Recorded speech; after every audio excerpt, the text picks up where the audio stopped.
You were born a god. But from the moment you opened your eyes, a system went to work to make sure you'd never remember that. They didn't need to put you in chains. They just needed you to forget who you are. The control isn't loud. It's quiet. It's the rules you never questioned. The beliefs you absorbed without asking. The dreams they told you to chase. All of it designed to shrink the infinite into something small, manageable, compliant. But deep inside, there's always been a hum, a pressure behind your thoughts.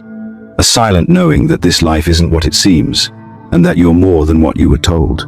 This video isn't here to give you another philosophy. It's here to pull the curtain back and remind you of what you already know but were taught to forget. The God within you is real, and it's time to wake it up.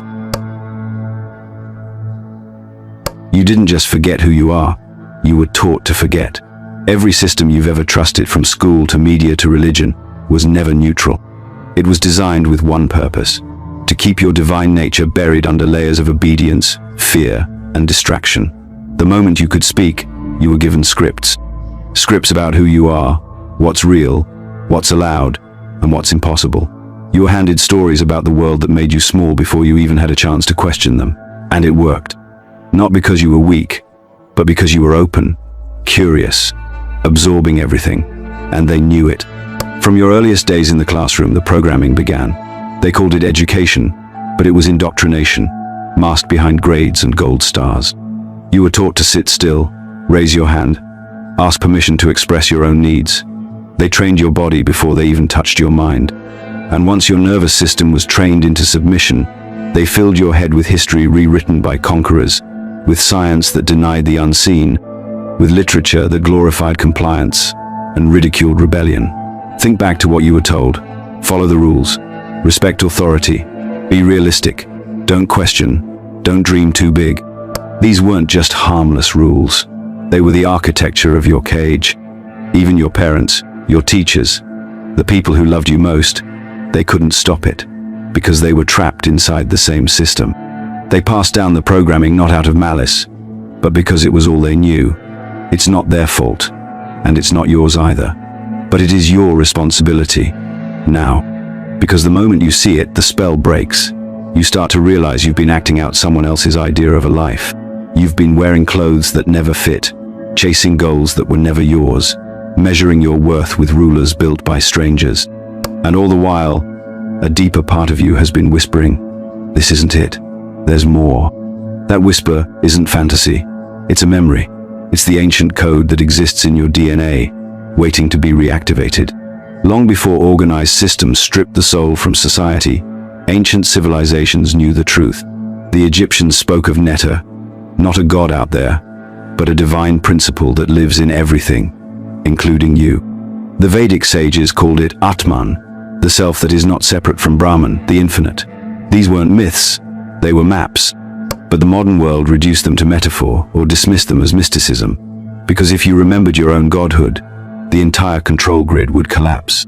And that's why this knowledge isn't on your curriculum. That's why the mainstream media won't touch it.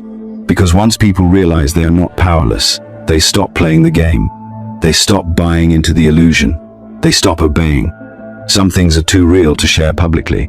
That's why we created Insights Academy, a free newsletter where we go deeper into truths we can't speak here. Sign up at the link in the description and you'll instantly receive a free copy of the Kabbalion, but only for a limited time. Because here's the reality. You weren't born to pay bills and follow orders. You were born encoded with divinity. That's not a slogan. That's physics. That's mysticism. That's what's being confirmed across spiritual and scientific disciplines alike. The idea that consciousness isn't something you have, it's what you are. You are not a being with a soul. You are the soul, animating a body, experiencing density. And when you begin to see yourself that way, not as a consumer, not as a citizen, but as a spark of the infinite, everything changes. But awareness alone isn't enough. You can't just know it. You have to unlearn everything that told you otherwise. You have to dismantle the false identities, the subtle agreements you made just to fit in, just to be accepted. And this process isn't always pretty. It's not love and light affirmations. It's a spiritual war against the noise in your mind. But this is where it begins. The moment you realize that the system wasn't built to liberate you, it was built to contain you. And the only way out is in.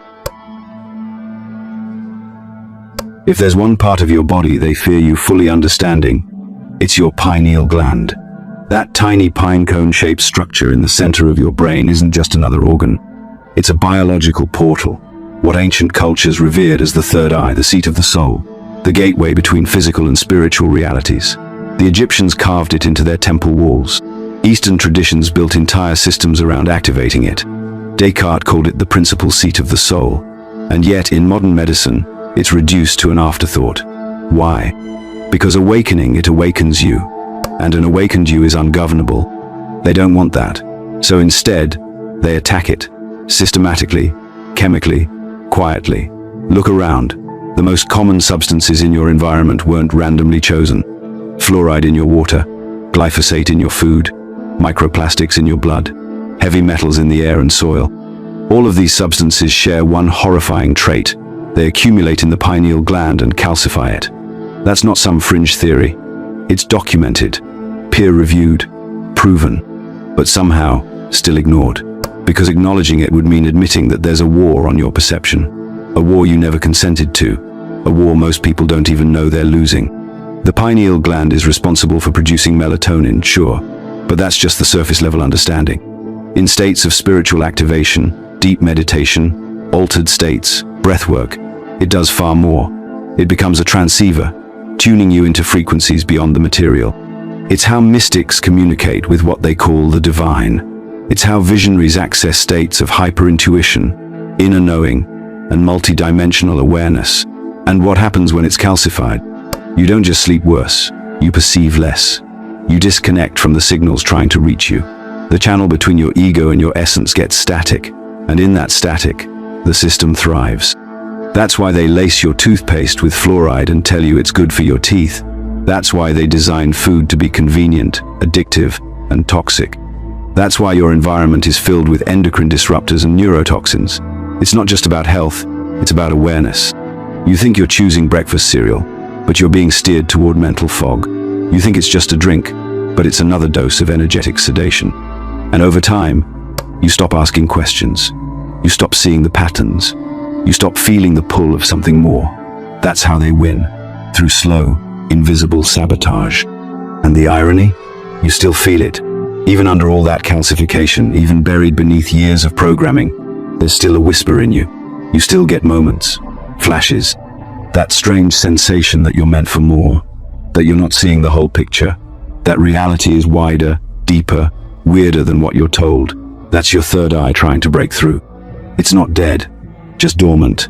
And the fact that it's been attacked so precisely, so pervasively, is the best proof of how important it really is.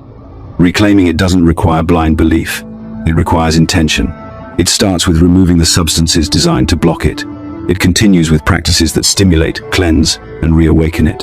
And it ends with you beginning to remember that what you perceive through your physical eyes is only a sliver of what's real. You are not limited to 5 senses. You are not trapped in linear time. You are not a body with awareness. You are awareness expressing through a body. And the pineal is the antenna. Once you understand that, everything changes. Dreams become messages. Synchronicities become data. Intuition becomes guidance, not guesswork. The fog starts to lift, and for the first time you begin to perceive reality not just as it's been presented to you, but as it is. Raw, expansive, alive. You don't need psychedelics to get there. You need clarity. You need detox. You need discipline. And most of all, you need to want the truth more than you want comfort. Because waking up isn't easy. But it's the only way to stop sleepwalking through someone else's idea of life. The deeper you go, the more obvious it becomes. This isn't just about chemicals in your water or lies in your textbooks. It's not just about governments, corporations, or institutions. There's something beneath all of that, something older, something that doesn't wear a suit or hold a title. You're not just living in a broken system, you're living inside a spiritual battlefield. And most people don't even know there's a war going on. That's how good the control is. Ancient Gnostic texts spoke of beings called archons, non-physical entities that thrive on fear, chaos, and division. They aren't movie monsters. They aren't villains in robes. They don't need to be seen because they operate through systems, through thoughts, through emotions. You felt them, that voice that makes you second-guess your truth. That anxiety that hits you out of nowhere when you start to speak freely. That fear that tells you to stay silent, play small, conform. It doesn't always come from you. And that's not superstition. It's frequency. You've been told your consciousness is just neurons firing in your brain. But consciousness isn't local. It's not a product of your biology. It's the source. And just like a radio can pick up interference, your mind can pick up signals that aren't yours. Low vibrational entities feed off human emotion, particularly fear, shame, guilt, and division. And they're not trying to possess you like Hollywood says. They want you to remain fragmented. Because when you're disconnected from your divine self, when you're caught in loops of fear and overthinking, you're leaking energy. That's what they feed on. And how do they keep you in that state? Through the systems that define your life. Media floods your senses with tragedy, conflict, and rage. Not to inform you, but to entrain your mind to chaos. Religion preaches fear of damnation while promising salvation from a God outside yourself.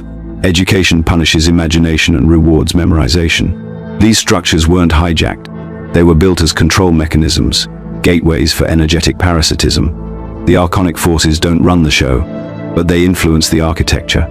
They whisper into the minds of the powerful. They inspire the creation of policies, institutions, and distractions that keep humanity asleep.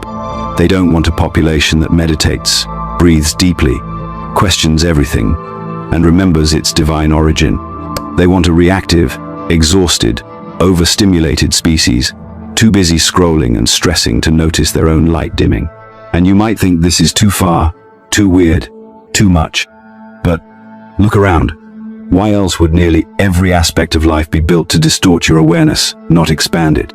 Why else would substances that increase consciousness be illegal, while substances that numb it are sold on every street corner? Why else would the most ancient, consciousness-activating symbols and practices be mocked, banned, or buried? It's because they know the truth. The moment you remember what you are, you unplug from their power source. You stop leaking your energy through fear. You stop reacting and start observing.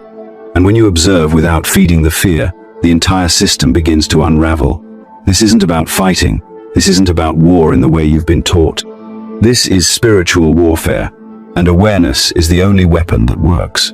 Because once you're aware, they lose their grip, and what's left is something they can't touch: your presence. The archons are real, but they don't win through force. They win through forgetfulness, through distraction, through self-doubt. Their greatest victory is convincing you they don't exist while operating through every fear you carry. But now you see the pattern, and once you see it, you can't unsee it. That's the beginning of sovereignty. Not belief, not rebellion, just seeing clearly, seeing through the illusion without being trapped by it.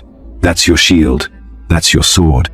And that's the shift that turns you from a target into a transmitter, one that broadcasts truth instead of fear. They didn't need to put you in chains. They just had to convince you you were someone you're not. That's the most effective form of control, when the cage is invisible and the prisoner polices themselves. You were born as pure awareness, undefinable, unlimited, formless, but over time, layer by layer, they gave you an identity, a name, a nationality, a gender, a religion, a personality, and you believed it. Not because you were naive, but because they started early, before you even knew what belief was. They built a mask around your light, then taught you to call that mask me. This identity isn't your fault, but it is your responsibility to question it. Because most of what you think is you is just borrowed programming. You were rewarded for being agreeable. You were praised for being quiet. You learned quickly which parts of yourself were acceptable, and which parts needed to be buried to be loved, accepted, included. You edited yourself to survive. And eventually, you forgot you were editing. You stopped being. You started performing. The system loves performers. It thrives when you confuse obedience with morality, when you think self-worth comes from productivity, and when you spend your life chasing roles that have nothing to do with your essence. Student, employee, spouse, citizen, influencer. These are roles, not realities. They're functions inside a game designed to keep you externally focused and internally fragmented. And the more attached you are to the mask, the easier it is to manipulate you. That's why questioning your identity feels like dying, because in a way, it is. The constructed self doesn't want to be seen through. It wants to keep playing the game, collecting validation and avoiding rejection. But real awakening begins when you stop asking, "Who am I?" and start asking, "What am I?" Because the moment you stop trying to be someone and start recognizing yourself as the awareness behind the someone, the illusion cracks. This is why the system encourages constant self-definition. Choose your labels, curate your profile, brand yourself, build a narrative, reinforce it daily. It's all a distraction. Because as long as you're playing the identity game, you're not asking the only question that matters. Who is watching all this? Who is the one behind the roles, behind the thoughts, behind the feelings? That presence, still, silent, aware, that's you. And that's the you the system cannot touch, because it doesn't operate in fear or comparison or survival. It just is. But that presence has been buried under layers of performance. And the deeper your persona goes, the more effort it takes to maintain it. That's why so many people feel exhausted and don't know why. It's not just their job or their schedule. It's the energy drain of pretending to be someone they're not. Every social interaction becomes a rehearsal. Every relationship becomes a negotiation of masks. And the soul, unseen and unspoken, begins to dim in the background. Not dead, just forgotten. Reclaiming your true self isn't about fixing the mask. It's about dropping it. It's not about becoming better. It's about becoming real. That means allowing yourself to be raw, unpolished, contradictory, and alive. It means letting go of who you think you need to be in order to be loved, and instead standing as what you actually are. Infinite awareness, having a temporary experience as a human being. Not to escape life, but to live it fully, without illusion. You were never meant to fit into this system. That uncomfortable feeling you carry, that constant friction, that's not dysfunction.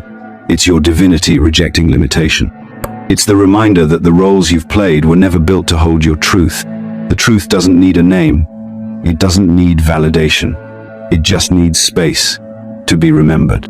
And that remembering doesn't require you to transcend the world, only to stop mistaking the mask for the master. Let the persona go.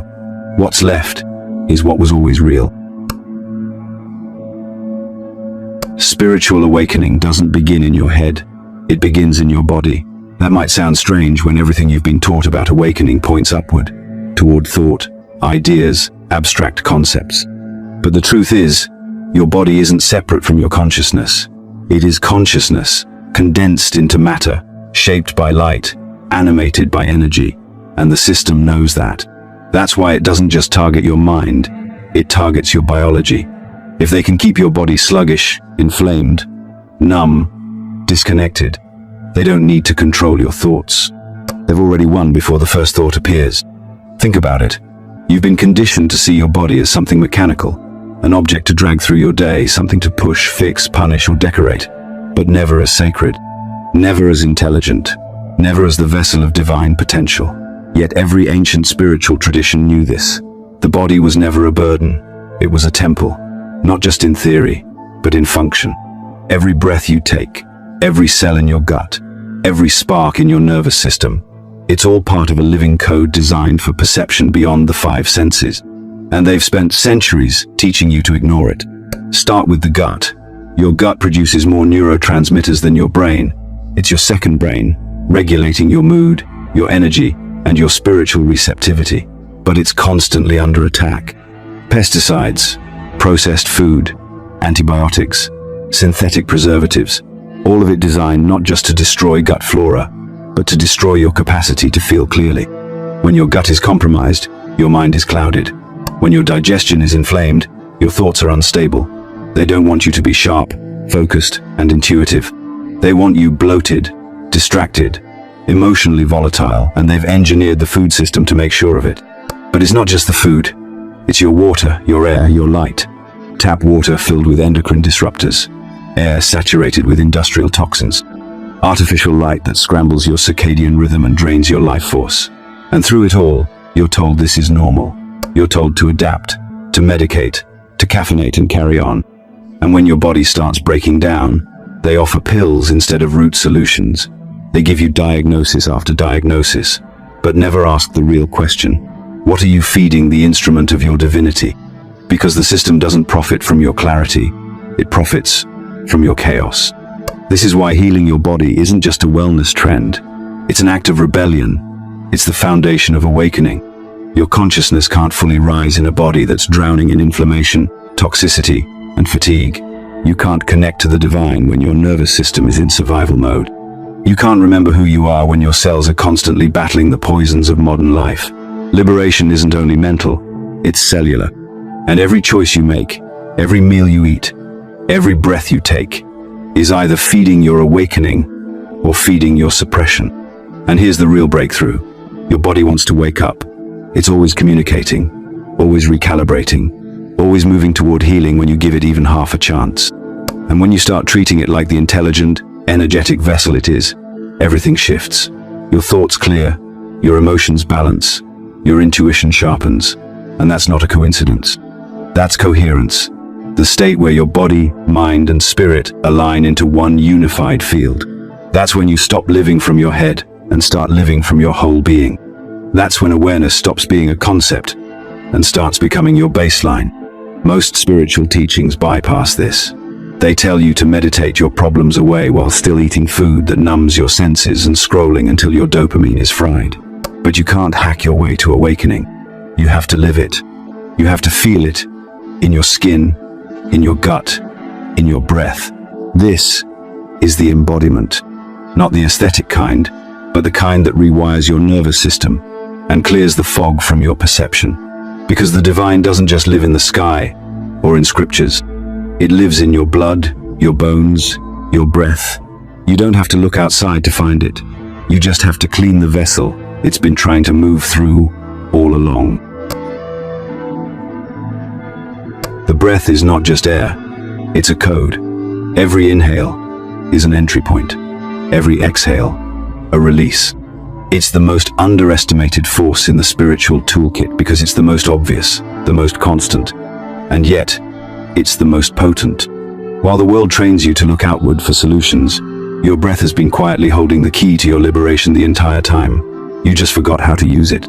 You breathe on autopilot, but you were never meant to breathe unconsciously. The ancients knew this.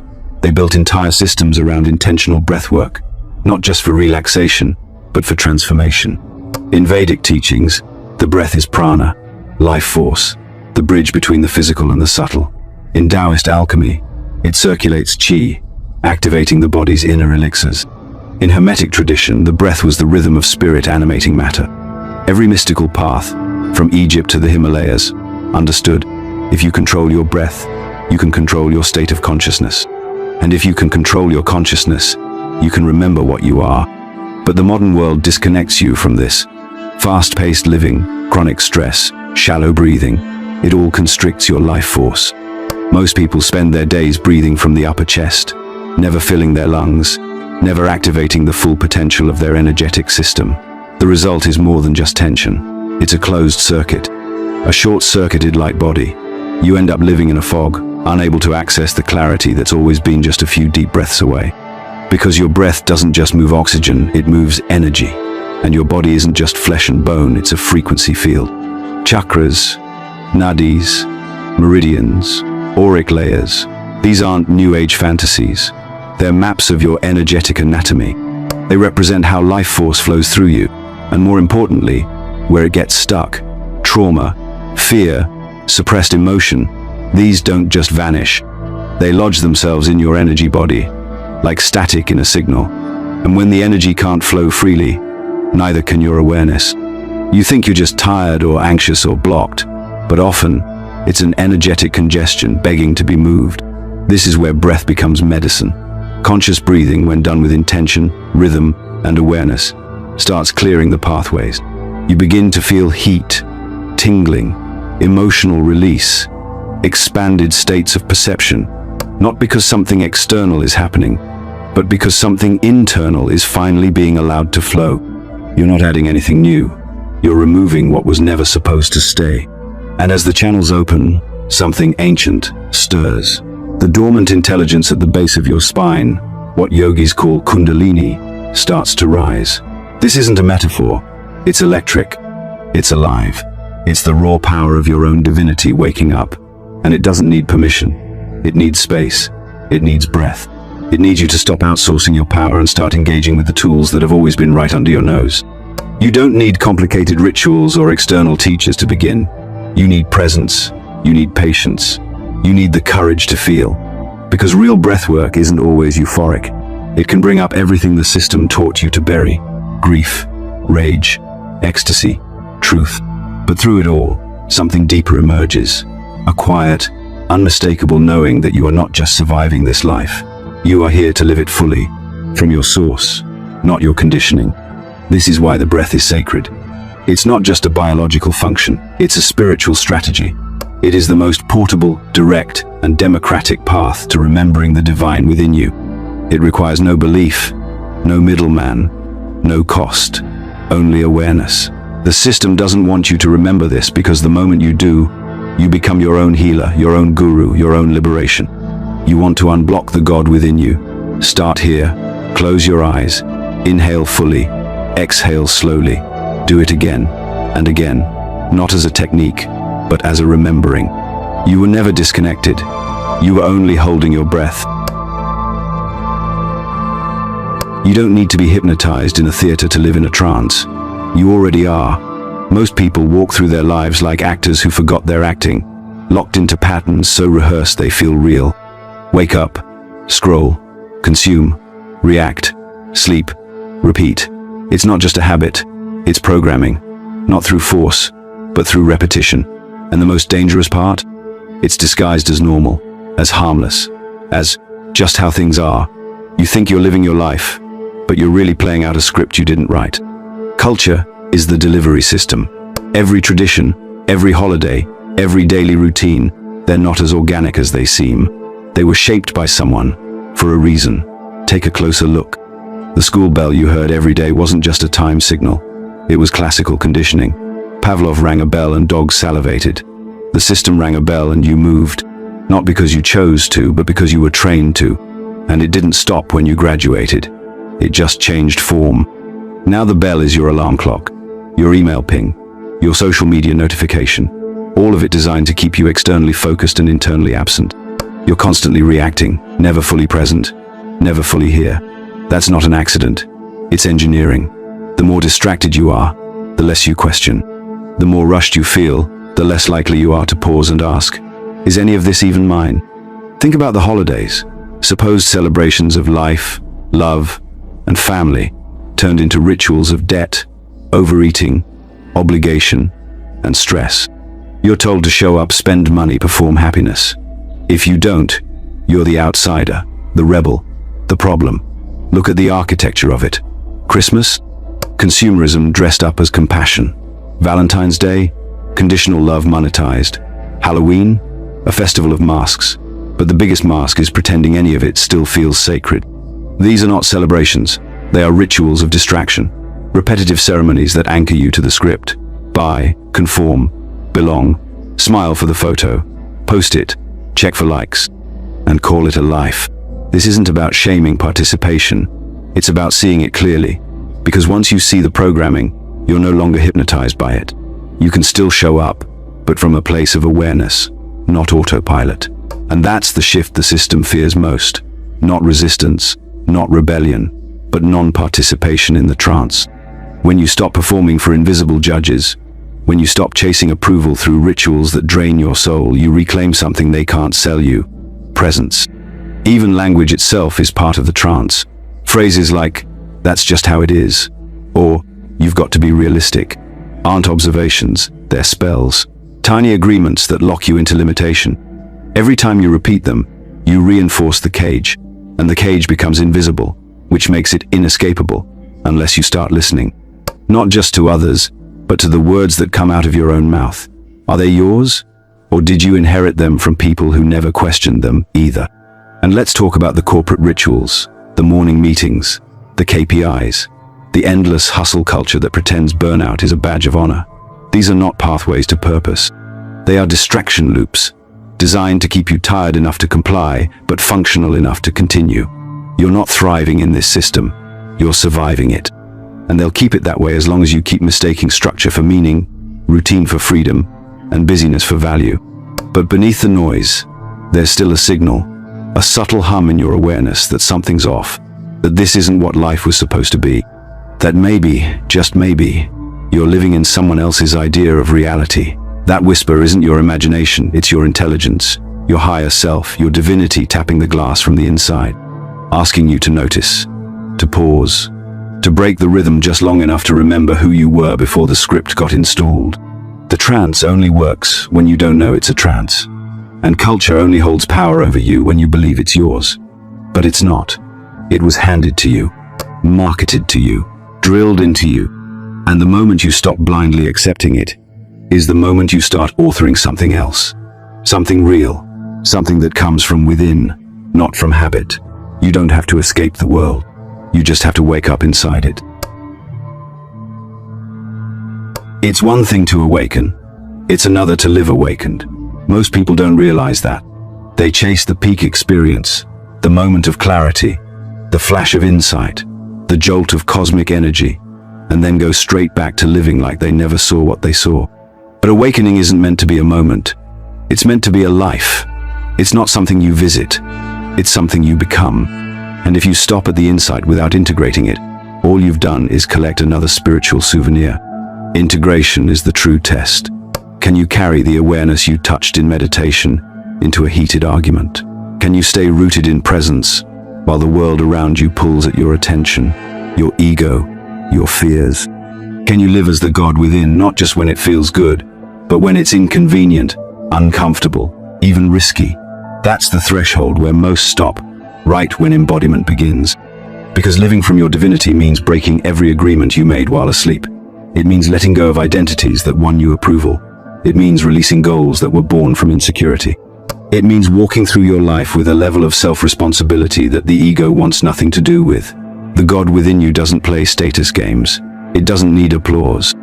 It doesn't measure worth in likes or followers or income. It's pure, quiet, unwavering presence. And it either animates your choices or it's buried under them. The world doesn't need more awakened ideas. It needs more awakened people who show up differently in their relationships, in their work, in their daily decisions.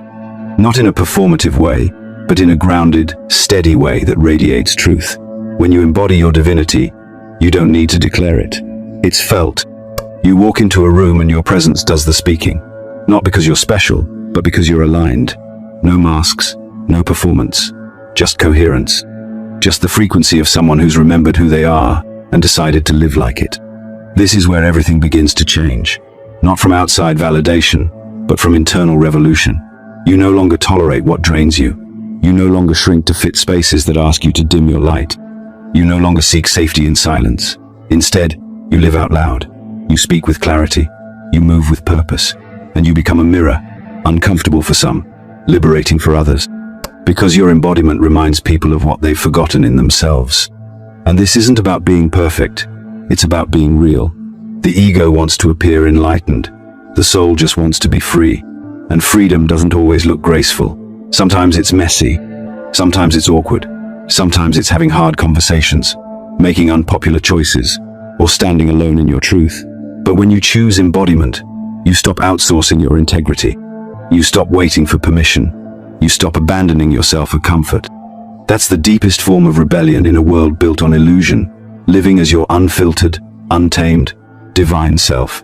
Not just in private, not just in safe spaces, but everywhere. Because the system doesn't fear your theories. It fears your embodiment. It fears the person who doesn't just know they're divine, but lives like it every single day. With their words, with their habits, with their presence. You don't need another spiritual high. You need a spiritual spine. One that supports you when your old life starts falling apart.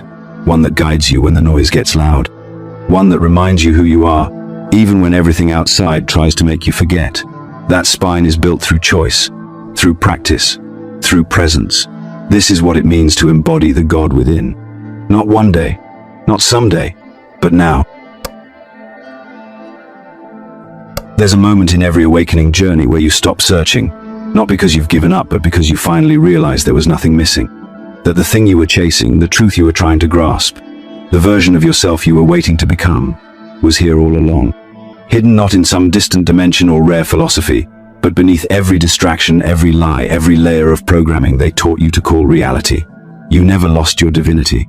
You just stopped looking where it lives, within.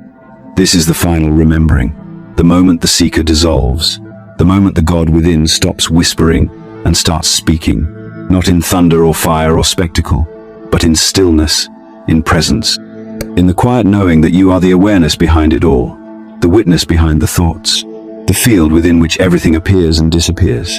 You were never a role, a job, a body, or a story. You were, and always are, the infinite consciousness choosing to have a temporary experience through a finite form. And in that remembering, something strange happens. You stop needing to fight. You stop trying to convince. You stop wrestling with systems that only ever had power because you agreed to forget. The moment you withdraw that agreement, the illusion starts to crack. Not just outside, but inside. Your fears don't vanish, but they lose their grip. Your doubts don't disappear, but they no longer define you. Your past doesn't change, but it stops owning you. You become lucid in the dream. That's what this has always been, a dream. A convincing, immersive, beautiful, terrifying, holy dream. Not to escape, but to awaken inside of. And now, you're awake.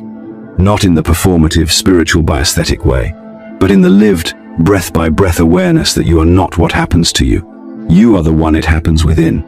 And from that place you don't just react to the world, you respond as the world.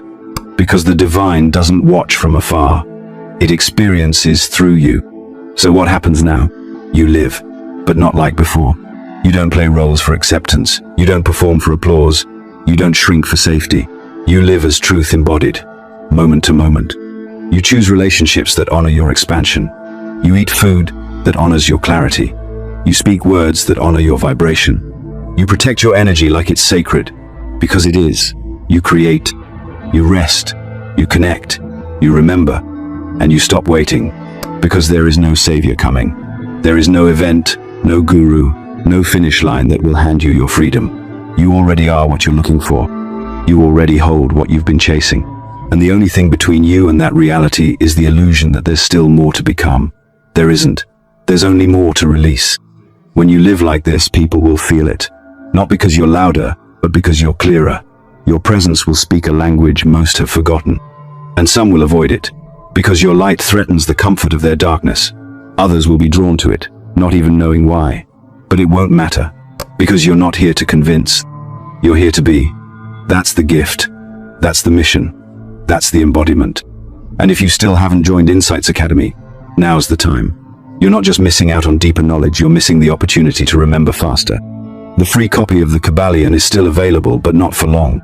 You were never meant to be small. You were never meant to be quiet. You were never meant to live a life of muted wonder and managed obedience. You were meant to be electric, wild, infinite. You were meant to walk this earth as a living expression of the source itself. That's not a metaphor. That's your truth. And no system, no label, no amount of conditioning can change it. The God within you has always been waiting. And now, you've remembered. If this video resonated with you, let us know by commenting. I understood it.